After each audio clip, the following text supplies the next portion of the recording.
আসসালামু আলাইকুম। শখের ঘর চ্যানেলে সবাইকে স্বাগত। আজ আমি আপনাদের সাথে শেয়ার করছি মাত্র একটি ডিম দিয়ে রাইস কুকারে তৈরি পুডিং রেসিপি। মাত্র কয়েক মিনিটেই আর খুবই অল্প খরচে আপনারা চাইলে ঝটপট যখন তখন এই পুডিংটি বানিয়ে নিতে পারবেন। আর পুডিং কিন্তু ছোট থেকে বড় সবাই অনেক পছন্দ করে। আমি চেষ্টা করেছি আপনাদের সাথে অতি সহজ উপায়ে এই রেসিপিটি শেয়ার করার। না টেনে সম্পূর্ণ ভিডিওটি দেখার অনুরোধ রইল। তাহলে চলুন রেসিপিটি শুরু করা যাক। আমি ক্যারামেল পুডিং বানানোর জন্য শুরুতে এখানে ক্যারামেলটা রেডি করে নিচ্ছি। আর যেহেতু আমি মাটির চুলায় ক্যারামেলটা তৈরি করব, তাই চুলাতে প্রথমে একটা তাওয়া দিয়ে তার উপরে আমি যে বাটিতে পুডিংটা সেট করব সেই বাটিতে 2 থেকে 3 টেবিল চামচ চিনি দিয়ে দিয়েছি। তারপর আস্তে আস্তে চুলার জালটা দিয়ে আমি চিনিটা ক্যারামেল করে নিব। আর খেয়াল রাখবেন চিনিটা যেন পুড়ে না যায়। চিনিটা যদি পুড়ে যায় তাহলে কিন্তু পুডিংটা খেতে একদমই ভালো লাগবে না। আর যারা গ্যাসের চুলাতে পুডিং তৈরি করবেন তারা চাইলে সরাসরি এই বাটিটা চুলার উপরে দিয়েই ক্যারামেলটা তৈরি করে নিতে পারেন।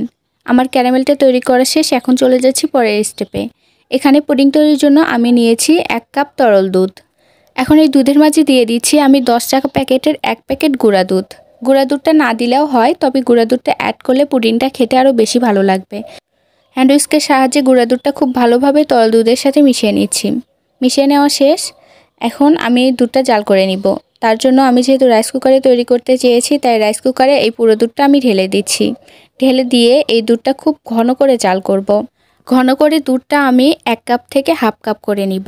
দুধটা যত বেশি ঘন করে জাল দেওয়া হবে পুডিংটা খেতে কিন্তু ততই ভালো লাগবে।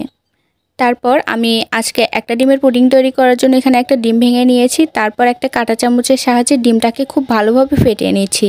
ডিমটা ফেটানো শেষে এটা একটা সাইডে রেখে দিচ্ছি। আর এদিকে আমি যে দুধটা জাল হতে দিয়েছিলাম সেই দুধটা কিন্তু অলরেডি ঘন হয়ে অর্ধেক হয়ে গিয়েছে। এখন এর মাঝে আমি পরিমাণ মতো চিনি অ্যাড করব। আমি এখানে 4 টেবিল চামচের মতো চিনি অ্যাড করেছি। আপনারা যে যেমন মিষ্টি খেতে পছন্দ করেন সেই পরিমাপেই চিনিটা দিয়ে দিবেন। তারপর দুধটা নামিয়ে আমি ভালোভাবে ঠান্ডা করে নিয়েছি। এখন এর মাঝে যে আমি একটা ডিম ফেটিয়ে রেখেছিলাম সেই ডিমটা সম্পূর্ণ দিয়ে দিলাম। তারপরে এই দুধ আর ডিমটা খুব ভালোভাবে একসাথে মিশিয়ে নিব। আপনারা ফ্লেভারের জন্য এই পুডিংয়ে ভ্যানিলা এসেন্স বা এলাচের গুঁড়া যে কোনোটাই দিতে পারেন। আমি এখানে এলাচের গুঁড়া দিয়েছিলাম, কোনো কারণে সেই ক্লিপটা নেওয়া হয়নি। আপনারা আপনাদের পছন্দ মতো যে কোনো ফ্লেভার অ্যাড করবেন। এখন আমি পুডিংয়ের মিশ্রণটা একটা স্ট্রেনারের সাহায্যে ছেঁকে মোল্ডে ঢেলে নিচ্ছি। পুডিংয়ের মিশ্রণটা অবশ্যই ছেঁকে নেবেন, তাহলে পুডিংটা অনেক স্মুথ হবে আর দেখতে অনেক সুন্দর লাগবে। সম্পূর্ণ পুডিংয়ের মিশ্রণটা আমি মোল্ডে ঢেলে নিয়েছি। এখন এই মোল্ডের ঢাকনাটা আমি ভালোভাবে লাগিয়ে দিচ্ছি। আমি এই পুডিংটা স্টিম করব রাইস কুকারে। তার জন্য আমি আগে থেকে রাইস কুকারে পরিমাণ মতো পানি দিয়ে তার মাঝে একটা স্ট্যান্ড বসিয়ে দিয়েছি। তারপর এই স্ট্যান্ডের উপর মোল্ডটা খুব ভালোভাবে বসিয়ে দিলাম। তারপর 10 থেকে 15 মিনিট আমি পুডিংটা স্টিম করে নিয়েছি।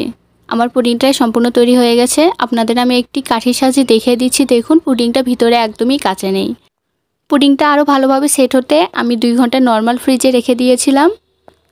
নর্মাল ফ্রিজ থেকে আমি পুডিংটা বের করে নিয়েছি। তারপর এর সাইড থেকে আমি পুডিংটা একটা ছুরির সাহায্যে ছাড়িয়ে নিচ্ছি। এখন এই প্লেটটা উল্টো করে আমি পুডিংটা ডিমোল্ড করে নিচ্ছি। দেখুন পুডিংটা কত বেশি সুন্দর হয়েছে। কালারটাও কিন্তু মাশাআল্লাহ অনেক সুন্দর এসেছে।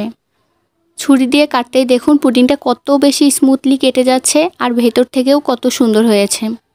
আপনারাও চাইলে কিন্তু আমার এই রেসিপিটি ফলো করে যখন তখন একদমই কম খরচে এরকম একটি মজাদার পুডিং বানিয়ে নিতে পারেন। আর এটা খেতেও কিন্তু ভীষণ মজার ছিল।